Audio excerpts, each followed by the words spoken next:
करम केतियार পৰা আনুষ্ঠানিকতা কেতিয়াৰ পৰা ৰাইজে কৰম পূজা সকলো গাঁৱতে পাতিবলৈ ললে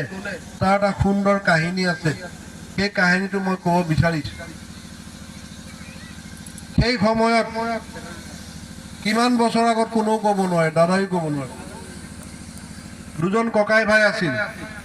এজনৰ নাম ধৰ্মা এজনৰ নাম কৰ্মা নিশ্চয় আজি পূজাৰ সময়ত কোনো বিশেষ ব্যক্তি আহি এই কাহিনীটো নিশ্চয় ক'ব ধৰ্ম আৰু কৰম দুজন ব্যক্তি আছিল খেতিয়ক মানুহ সদায় খেতি কৰিবলৈ যায় পথাৰলৈ যায় আৰু পথাৰত খেতি কৰি থকা সময়ত হাল বাই থকা সময়ত নিৰ্দিষ্ট সময়ত ঘৰৰ মানুহে আহি পেলাই মাইকী মানুহে আহি পেলাই কি দিয়ে চাহ জলপান দিয়ে এবাৰ কি হল হাল বাই আছে পথাৰত কাম কৰি আছে 9টাৰ পৰা 10টা বাজি গ'ল 11টা বাজি গ'ল ঘৰৰ মাইকী মানে কোনো জলপান ঘৰত পথাৰলৈ নানিলে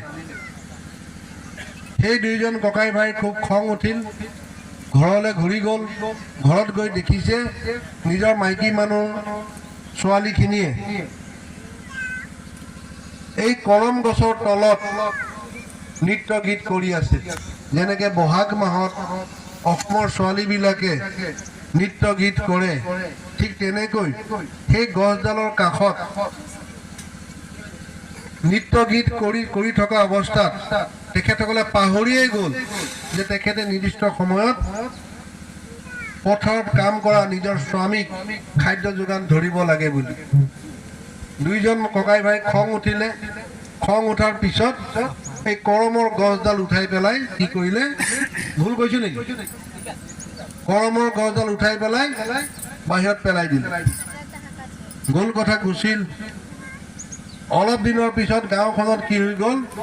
বেমাৰ আজাৰ অপায় অমংগল বিভিন্ন অশান্তিৰ সৃষ্টি হ'ল গাঁওখনত কৈছে ইমান ধুনীয়া গাঁওখন কিয় ইমান বেমাৰ আজাৰ হ'ল কিয় অমংগল হৈছে কিয় মানুহ মৰি আছে তেতিয়া এজন ব্ৰাহ্মণ মানুহ আহি ক'লে যে তোমালোকে বেয়া কাম কৰিছা এই গাঁৱত তোমালোকৰ গাঁৱত তোমালোকে কৰম গছ য'ত প্ৰকৃতি য'ত ভগৱান য'ত দেৱী আমাৰ হিন্দু সমাজত মাটিকো ভগৱান বুলি কয় পানীকো